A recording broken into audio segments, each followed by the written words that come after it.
മിനിയാന്ന് രാത്രി താമരശ്ശേരി ചുരം ലക്കിടി ഭാഗത്ത് മണ്ണിടിഞ്ഞു. ഇന്നലെ അത് ക്ലിയർ ചെയ്യാൻ ശ്രമിച്ചു, വീണ്ടും മണ്ണിടിയുന്നു. എന്തായാലും വയനാട് ഭാഗത്ത് വലിയ പ്രതിസന്ധിയാണ് വയനാടൻ ചുരങ്ങൾക്ക് സംഭവിച്ചിരിക്കുന്നത്, വയനാടൻ മലകൾക്ക് സംഭവിച്ചുകൊണ്ടിരിക്കുന്നത്. ഒരു വശത്ത് വയനാട് തുരങ്കപാതയെക്കുറിച്ച് ചിന്തിക്കുന്നു, അത് വേണമെന്നൊരു അഭിപ്രായം പറയുന്നു, ബദൽ പാത എന്നുള്ള നിലയിൽ. മറുവശത്ത് ഇത്തരത്തിലുള്ള പ്രതിസന്ധികൾ വന്നുകൊണ്ടിരിക്കുന്നു. എങ്ങനെയാണ് ഒരു പ്രദേശത്തെ മലനിരകൾ താഴോട്ട് വരുന്നത്? 2-3 പ്രശ്നങ്ങളുണ്ടാവും. ഒന്ന്, ഭൂകമ്പം ഉണ്ടാവുമെങ്കിൽ വരാം, അല്ലെങ്കിൽ പ്ലേറ്റ് ടെക്ടോണിക്സ്, ഫലക വിസ്ഫോടനം എന്നൊക്കെ പറയുന്നത് അത് ഭൂകമ്പത്തിൻ്റെ മറ്റൊരു രൂപമാണ്. അങ്ങനെയുള്ള കാര്യങ്ങളൊക്കെ സംഭവിക്കുകയാണെങ്കിൽ വരാം. അല്ലെങ്കിൽ പിന്നെ മഴ വന്നിട്ട് അടിമണ്ണ് എടുത്തു പോയി മോൾ ഭാഗം താഴേക്ക് വരണം.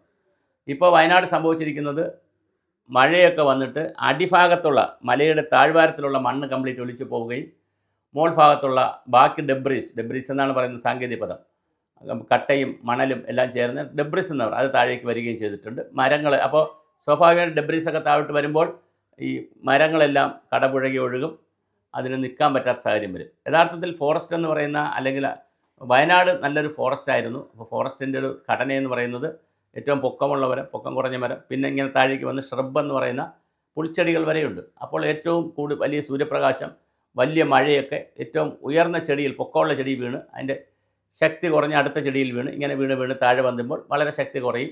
താഴെ വന്നാൽ പുൽമേട ഉള്ളത് കൊണ്ട് അത് ഏറ്റെടുക്കുകയും ചെയ്യും. പക്ഷേ ഇതിനൊക്കെ ഒരു മാറ്റം വന്നിരിക്കുകയാണ്.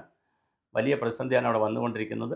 അപ്പോൾ തീർച്ചയായിട്ടും നമ്മളിത് പരിശോധിക്കേണ്ട ഒരു വിഷയമാണ്, ഗൗരവതരമായി പരിശോധിക്കേണ്ട വിഷയമാണ്. എന്തായാലും നമുക്ക് ഇത് വലിയ ഒരു സാമൂഹ്യ വിഷയമായി മാറിക്കൊണ്ടിരിക്കുകയാണ്. ഇപ്പോൾ എന്താണ്, വേറെ നമുക്ക് വയനാട് പോകാൻ താമരശ്ശേരി ചുരമല്ലാതെ കുറ്റ്യാടി വഴിയും പോകാം വയനാടെത്താൻ. പക്ഷേ ഇടയ്ക്കുള്ള സ്ഥലങ്ങളിലൊക്കെ എത്തുന്നതിന് ബുദ്ധിമുട്ടുണ്ട്. എന്തായാലും ഇപ്പോൾ വീണ്ടും ചുരം ഇടിഞ്ഞുകൊണ്ടിരിക്കുകയാണ്.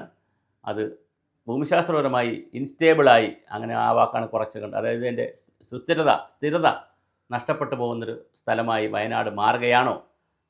2016 വരെ വലിയ വരൾച്ചയായിരുന്നു, അതിനുശേഷം വലിയ പ്രളയവും വെള്ളപ്പൊക്കവുമാണ്. അപ്പോൾ ഇങ്ങനെ മാറി മാറി വരുന്നത് ഭൂമിക്ക് ഏൽപ്പിക്കുന്ന ആഘാതം വളരെ വലുതാണ്.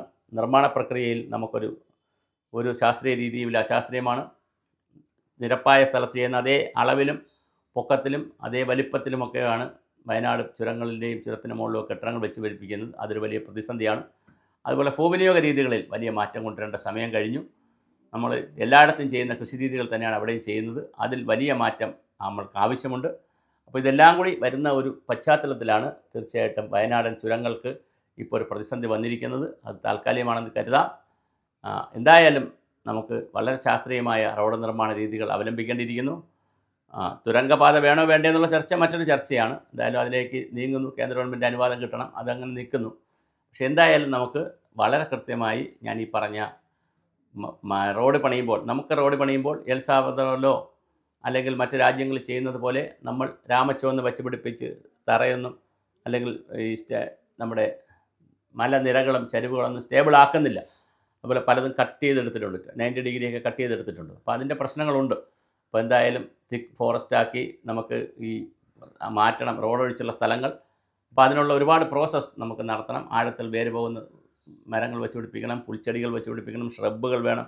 അങ്ങനെ വേറൊരു എക്കോസിസ്റ്റം നമുക്ക് അവിടെ ഡെവലപ്പ് ചെയ്തെടുക്കേണ്ടതുണ്ട്. സ്വാഭാവികമായി നഷ്ടപ്പെട്ടുകൊണ്ടിരിക്കുന്ന എക്കോസിസ്റ്റത്തെ തിരിച്ചെടുത്തുകൊണ്ട് മാത്രമേ വയനാടിൽ നമുക്ക് എന്തെങ്കിലും പുനഃസ്ഥാപിക്കാൻ കഴിയുകയുള്ളൂ. വയനാടിൻ്റെ പുനഃസ്ഥാപനം വലിയൊരു സാമൂഹ്യ വിഷയമാണ്. 10 ലക്ഷത്തിലധികം വരുന്ന ജനങ്ങൾ അവിടെ താമസിക്കുന്നുണ്ട്. അപ്പോൾ തീർച്ചയായിട്ടും അത് ഗൗരവതരമായൊരു സാമൂഹ്യ, സാമ്പത്തിക, രാഷ്ട്രീയ വിഷയമാണ്. വയനാട് ചുരം ഇനി എത്ര നാൾ